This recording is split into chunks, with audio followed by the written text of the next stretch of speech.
Assalamualaikum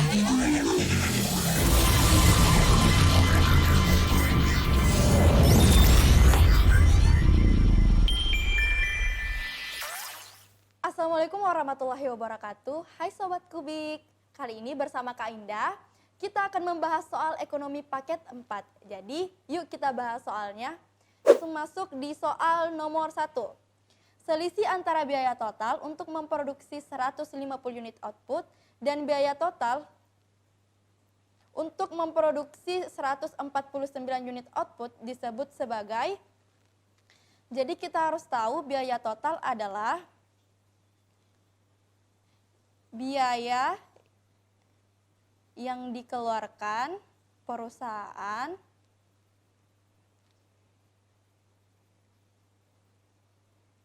untuk membeli input dan menghasilkan output. Jadi output adalah produk akhir dari perusahaan. Kita lihat dari alfa biaya tetap. Biaya tetap atau fixed cost merupakan biaya yang tidak terpengaruh fluktuasi. Sedangkan biaya rata-rata atau average cost merupakan biaya rata-rata per unit output. Nah, biaya marginal merupakan biaya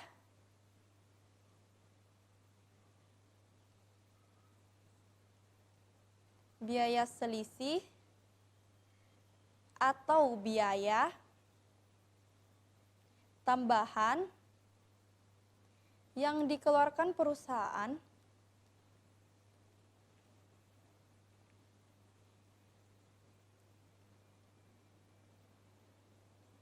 untuk 1 unit produksi. 1 unit produksi. Jadi jawabannya adalah Charlie. Biaya variabel merupakan biaya yang terpengaruh dengan fluktuasi atau aktivitas bisnis. Jadi ini sangat berbeda dengan biaya tetap atau fixed cost. Selanjutnya nomor 2. Motif spekulasi atas permintaan uang sebagaimana dikemukakan oleh Keynes merupakan fungsi dari, jadi J.M. Keynes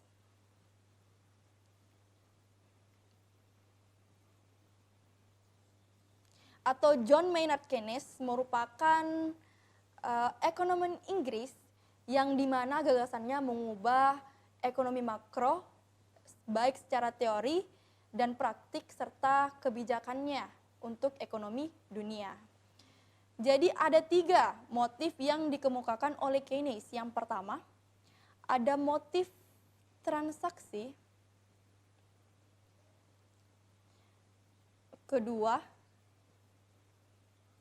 motif spekulasi. Yang ketiga, motif jaga-jaga. Jadi motif transaksi yaitu motif di mana ketika seseorang memegang uang, ia menggunakan uang tersebut sebagai alat transaksi untuk bertukar produk dan jasa. Sedangkan motif spekulasi adalah motif di mana seseorang memegang uang dan berharap bahwa nilai uang tersebut akan bertambah value-nya. Jadi dapat berupa investasi atau obligasi atau seperti membeli aset-aset berharga. Jadi kita lihat dari jawaban yang mana termasuk dalam motif spekulasi atau di mana perlakuan ketika uang akan bertambah value-nya, yaitu jawabannya adalah Charlie. Tetapi tingkat bunga pun masuk karena ia adalah dividen. Jadi jawabannya juga adalah error. Selanjutnya soal nomor 3. Hal yang terjadi pada pasar persaingan monopolistik namun tidak terjadi pada pasar monopoli. Nah, kita harus tahu apa itu pasar monopolistik. Dan apa pasar monopoli? Pasar monopoli adalah pasar di mana terdapat produk yang heterogen. Heterogen maksudnya bermacam-macam, akan tetapi tidak satu jenis. Jadi ada hal yang membedakan antara produk satu dan produk lainnya. Jadi ada corak yang berbeda. Terus tidak ada hambatan untuk masuk pasar, karena dalam pasar monopolistik itu terdapat berbagai atau banyak produsen di dalamnya. Tidak ada hambatan masuk pasar. Sedangkan apa pasar monopoli? Jadi pasar monopoli diambil dari kata Yunani, di mana monos yang berarti satu, dan polein yang berarti menjual. Sehingga dapat disimpulkan bahwa pasar monopoli hanya terdapat satu produsen. Mengapa pasar monopoli hanya terdapat satu produsen? Dikarenakan sangat sulitnya masuk dalam pasar tersebut. Karena produsen sebelumnya adalah produsen yang besar, sehingga sudah terkenal oleh masyarakat luas. Nah, pasar monopoli yang terdapat di Indonesia itu seperti PLN, Telkom, dan perusahaan minyak, bumi, dan gas. Jadi, kita lihat dari jawaban alfa, harga ditentukan oleh pasar itu terdapat pada pasar monopolistik, begitupun juga dengan pasar monopoli. Yang bravo, harga ditentukan oleh pengusaha itu juga terdapat pada pasar monopolistik dan pasar monopoli, dan harga ditentukan oleh produsen. Charlie, tidak terdapat hambatan untuk masuk dan keluar pasar. Jadi jawabannya sudah pasti tahu dong, yaitu Charlie. Mengapa? Karena dalam pasar monopoli itu sangat sulit untuk masuk. Sedangkan dalam pertanyaan, yaitu apa yang terjadi pada pasar persaingan monopolistik, tetapi tidak terjadi pada pasar monopoli. Delta, jumlah pedagang hanya satu. Delta adalah pertanyaan ketika apa yang terdapat pasar monopoli tetapi tidak terdapat pada pasar monopolistik. Jadi jawabannya salah. Sedangkan error barang bersifat heterogen. Jadi error juga betul ya kawan-kawan. Karena pasar monopolistik itu heterogen, sedangkan pasar monopoli itu homogen. Berarti hanya ada satu jenis produk. Soal selanjutnya nomor 4. Tujuan utama fungsi pengarahan atau directing adalah, jadi fungsi pengarahan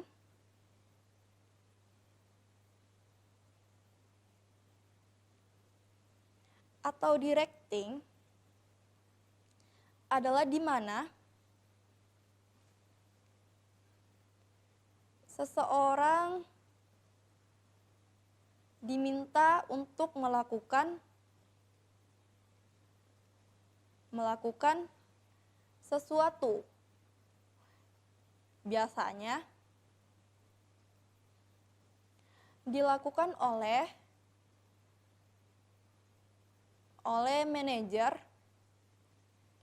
manajer kepada karyawannya. Tetapi permintaan ini dapat berupa bentuk yang positif ya kawan-kawan, karena ini berlaku untuk jangka panjang perusahaan. Jadi kita lihat dari jawabannya itu Charlie. Soal nomor 5. Dalam perekonomian sederhana dua sektor, diketahui bahwa fungsi konsumen adalah C sama dengan 200 ditambah 0,8 Y. Jadi diketahui fungsi konsumen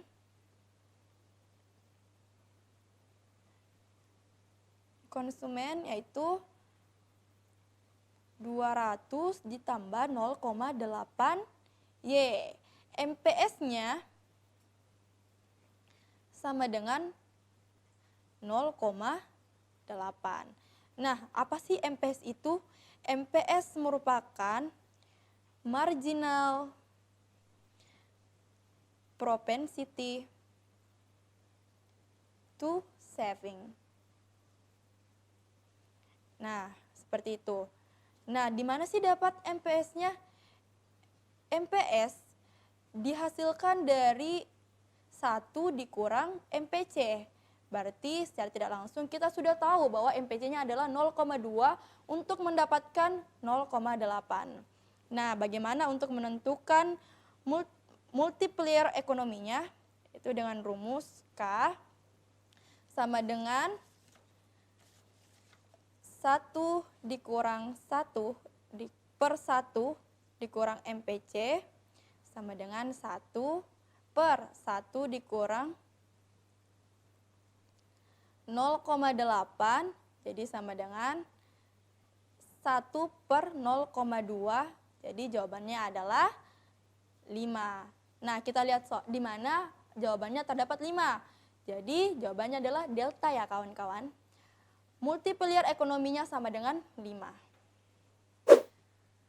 Kita lanjut ke soal nomor 6.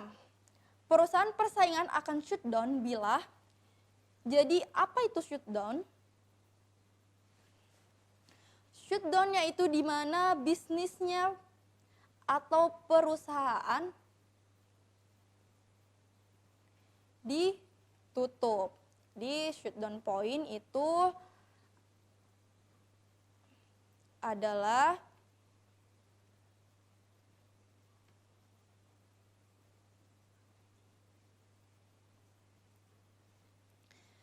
titik terendah kurva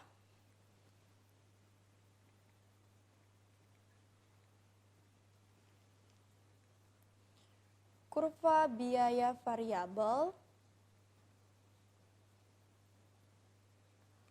rata-rata atau biasa dikenal average variable cost, AVC.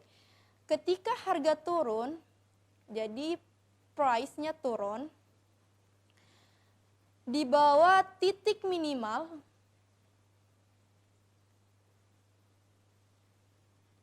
pada kurva,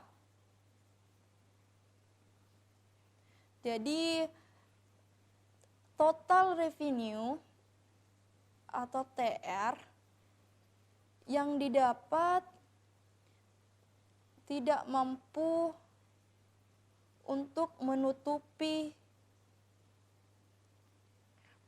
pengeluaran perusahaan.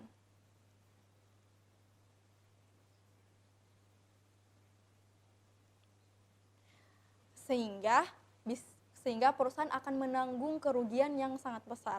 Nah, bagaimana kurvanya? Kurvanya yaitu price, quantity, titik minimalnya ya 1, di mana marginal cost itu lebih tinggi dibanding average total cost dan average variable cost. Jadi jawabannya adalah bravo. Soal selanjutnya, soal nomor 7. Masalah mendasar ilmu ekonomi adalah, jadi kita harus tahu apa yang menyebabkan ilmu ekonomi itu muncul. Jadi hampir setiap ilmu itu muncul dikarenakan suatu masalah yang terdapat dalam masyarakat. Akan tetapi terkhusus untuk ilmu ekonomi muncul dikarenakan masalah yang disebut dengan scarcity atau kelangkaan, di mana kebutuhan yang tak terbatas sehingga namun alat pemuas yang terbatas. Tapi bukan berarti alat pemuasnya ini bersifat sedikit. Akan tetapi sebagai banyak pun alat pemuas yang tersedia tidak mampu menutupi kebutuhan yang tidak terbatas. Jadi dalam hal ini kita harus melakukan pengoptimalan atau menentukan skala prioritas yang mana terpenting, kurang penting, dan cukup penting. Jadi bisa kita lihat jawabannya yaitu adalah delta, mengoptimalkan penggunaan sumber daya yang jumlahnya terbatas untuk memenuhi kebutuhan masyarakat. Selanjutnya soal nomor 8. Ada 2 orang atau lebih berkumpul dan sepakat untuk memiliki dan mengoperasikan bisnis secara bersama-sama. Maka bentuk usaha yang sesuai adalah, kita sudah eliminasi alfa perorangan karena ditanyakan dalam soal ada 2 orang. Kemudian oligopolis itu salah, yang ada oligopoli, itu jenis pasar. Kartel adalah gabungan beberapa produsen atau perusahaan. Beberapa produsen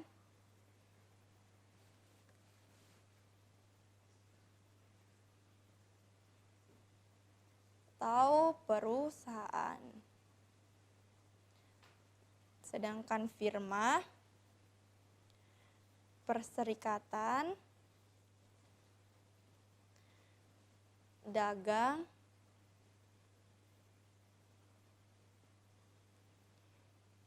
yang didirikan oleh 2 orang atau lebih, terlebih menggunakan satu nama,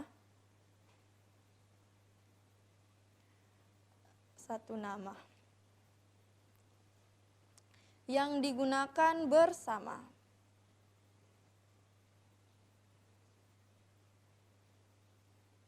Jadi jawabannya adalah delta ya adik-adik. Nah, kalau CV itu juga gabungan antara 2 orang atau lebih. Akan tetapi dalam CV ada beberapa anggota yang memiliki tanggung jawab yang terbatas dan ada beberapa anggota yang memiliki tanggung jawab yang tidak terbatas. Jadi jawabannya kurang tepat. Selanjutnya kita pindah ke soal nomor 9. Perhatikan akun-akun berikut ini. Yang pertama ada piutang usaha, kedua ada perlengkapan, ketiga ada gedung, keempat ada mobil, dan kelima ada wesel tagih. Nah, ditanyakan, klasifikasikan akun-akun tersebut berdasarkan tingkat likuiditasnya. Nah, likuiditas adalah mudahnya barang ditukar menjadi cash. Penggolongan harta berdasarkan tingkat likuiditasnya ada 7. Yang pertama ada kas. Yang kedua surat berharga. Yang ketiga ada piutang wesel. Yang keempat ada piutang usaha. Yang kelima ada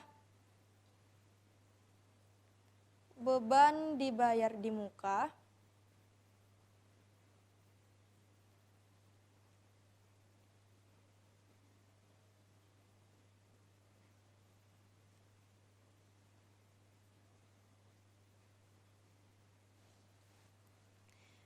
Yang keenam ada pendapatan yang akan diterima.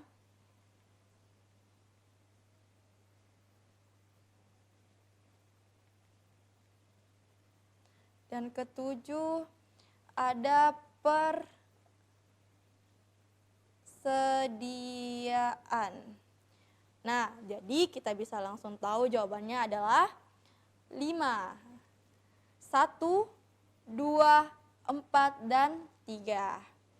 Jadi jawabannya adalah wesel tagih, piutang usaha, perlengkapan, gedung, dan mobil.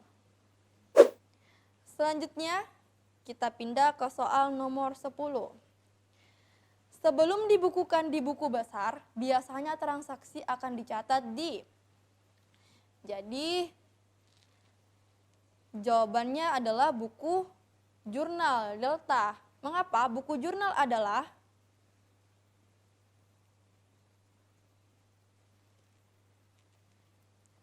media catatan transaksi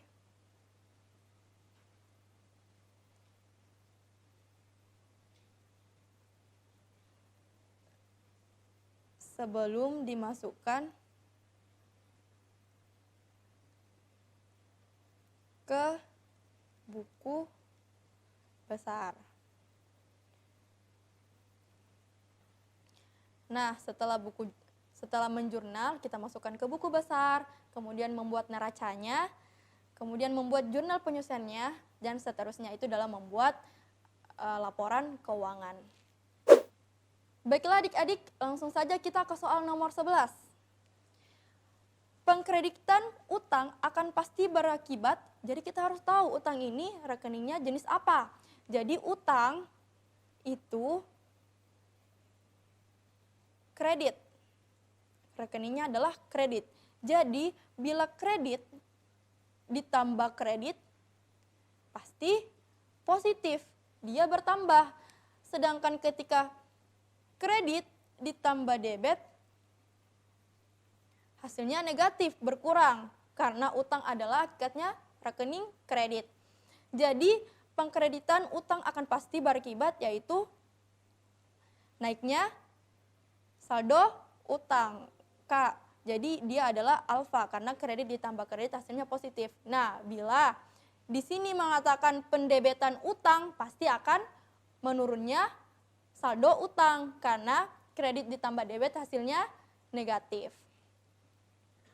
Jadi jawabannya adalah alfa. Baiklah adik-adik, kali ini kita akan membahas soal nomor 12. Jadi pinjaman sebesar 2.500.000 dilunasi secara anuitas akhir tahunan sebesar 574.000. Bila suku bunga 10% per tahun, maka besarnya angsuran pada akhir periode kedua adalah. Jadi rumus untuk mencari anuitas itu A dikurang I dikali M tutup kurung dikali 1 ditambah I berpangkat N dikurang 1. Jadi A adalah besar anuitas, M adalah besar pinjaman,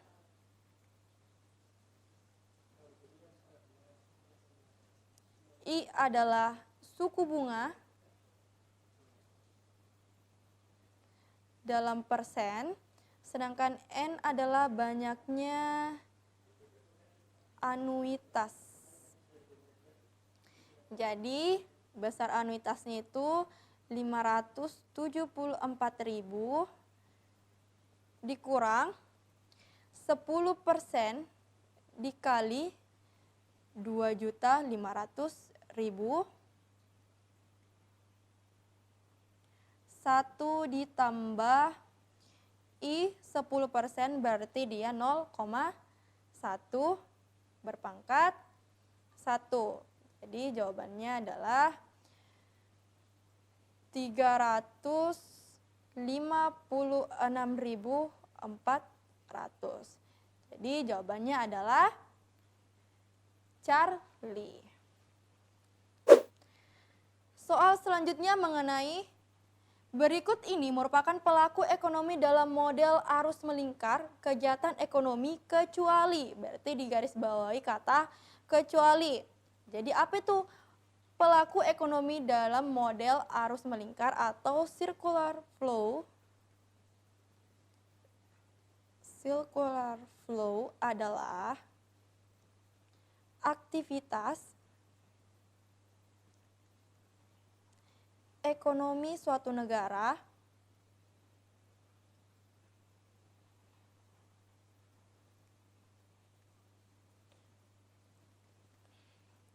yang melibatkan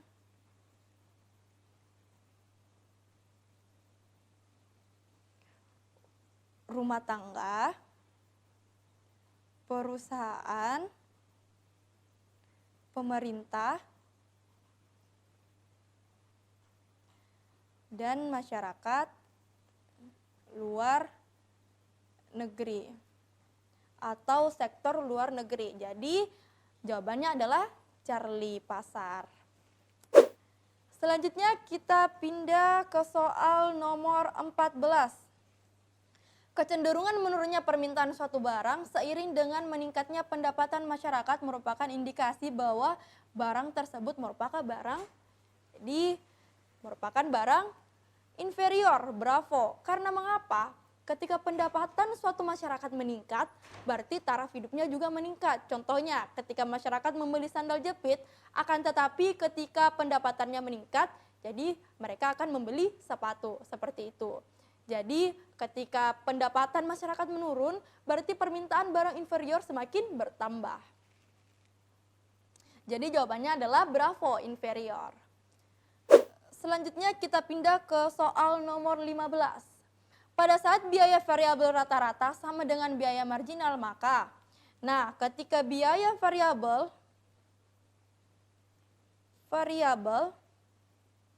rata-rata atau average variable cost sama dengan biaya marginal atau MC, marginal cost, maka biaya total rata-rata akan bergerak menurun. Jadi jawabannya adalah Charlie. Jadi selanjutnya kita pindah ke soal nomor 16.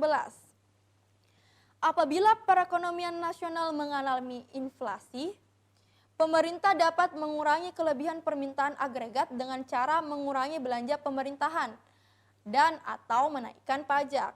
Tindakan pemerintah tersebut dalam kebijakan. Jadi kita harus tahu dalam menghadapi inflasi itu biasanya ada dua kebijakan yang secara umum dilakukan. Yang pertama ada kebijakan moneter dan kedua ada kebijakan fiskal.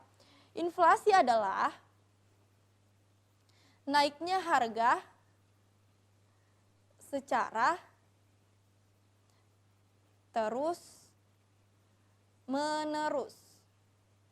Jadi ada kebijakan, yang pertama ada kebijakan fiskal. Ada kebijakan moneter. Nah, di dalam kebijakan fiskal terdapat pembagian lagi, yaitu penurunan pengeluaran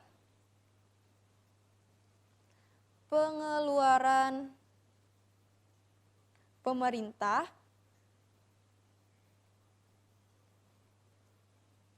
kemudian kenaikan pajak,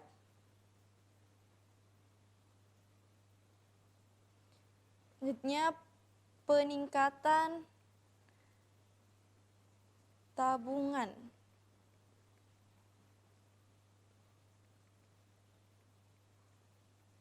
Sedangkan dalam kebijakan moneter ada operasi pasar terbuka,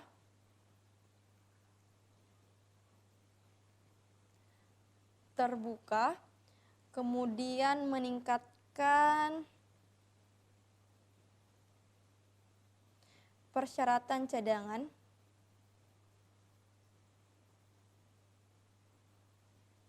kemudian ada tingkat diskon uang.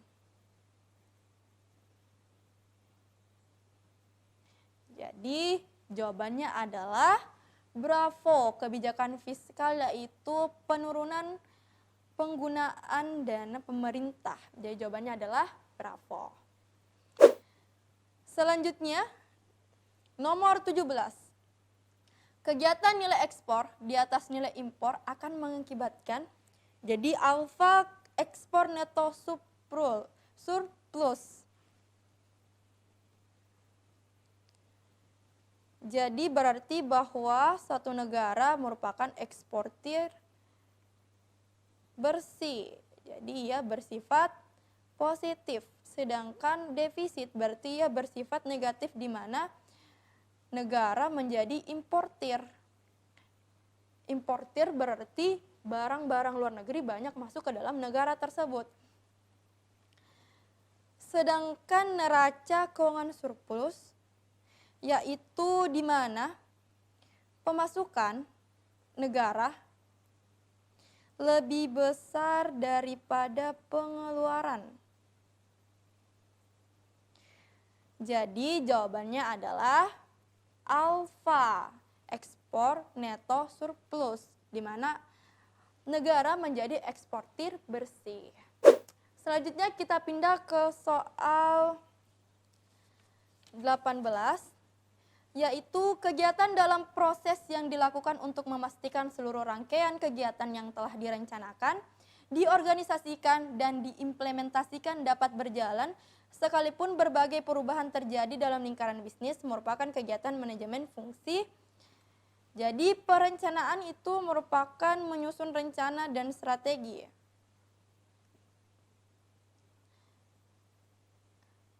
Jadi ya menyusun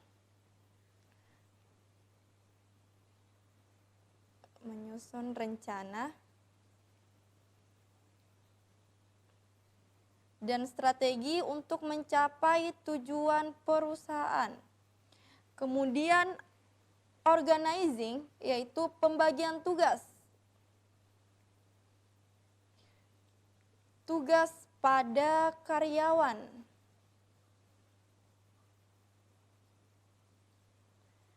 Selanjutnya ada pengarahan atau directing, yaitu tindakan yang dilakukan agar semua anggota mencapai cita-cita organisasi.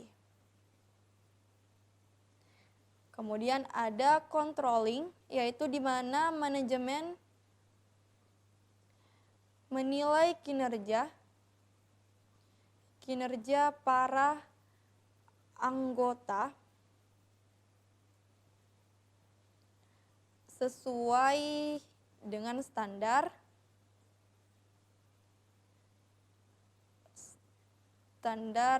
yang telah dibuat.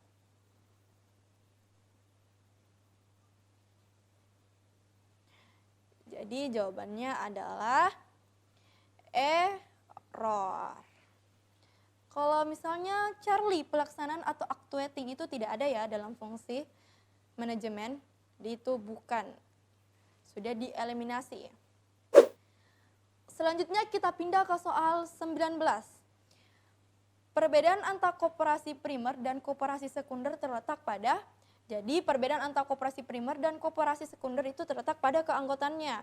Karena koperasi primer bersifat individu, sedangkan koperasi sekunder bersifat organisasi. Jadi kalau primer individu, kalau sekunder dia organisasi. Jadi selanjutnya kita pindah ke soal terakhir, yaitu nomor 20. Pada 1 Januari 2020, PT Kubikal membeli perlengkapan sebesar 30 juta. Perusahaan menghitung depresiasi dengan tingkat 700.000 per bulan. Nilai buku dari perlengkapan tersebut pada 31 Desember 2020 adalah, jadi kita hitung yang pertama itu akumulasi penyusutan dari 1 Januari ke 31 Desember. Jadi ada 12 bulan, Januari, Februari, Maret, April, sampai Desember. Jadi ada 12 bulan. Jadi kita hitung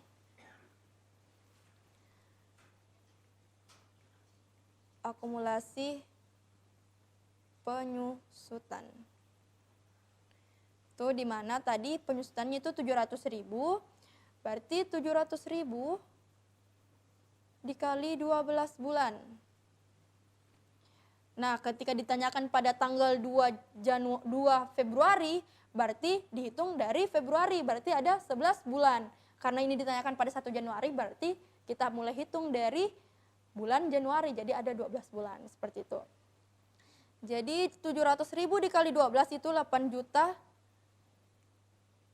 400.000. Jadi diketahui akumulasi penyusutannya itu ada 8.400.000 dalam setahun. Selanjutnya kita hitung nilai bukunya. Nilai buku yaitu harga perolehan dikurang akumulasi penyusutan. Jadi harga perolehannya tadi ada 30 juta dikurang akumulasi penyusutan 8.400.000. Jadi jawabannya adalah 21.600.000. Jadi jawabannya adalah delta. Baiklah adik-adik Sobat Kubik, Sekian dari pembahasan Kak Indah mengenai soal ekonomi paket 4, dan selamat berjumpa di pembahasan selanjutnya.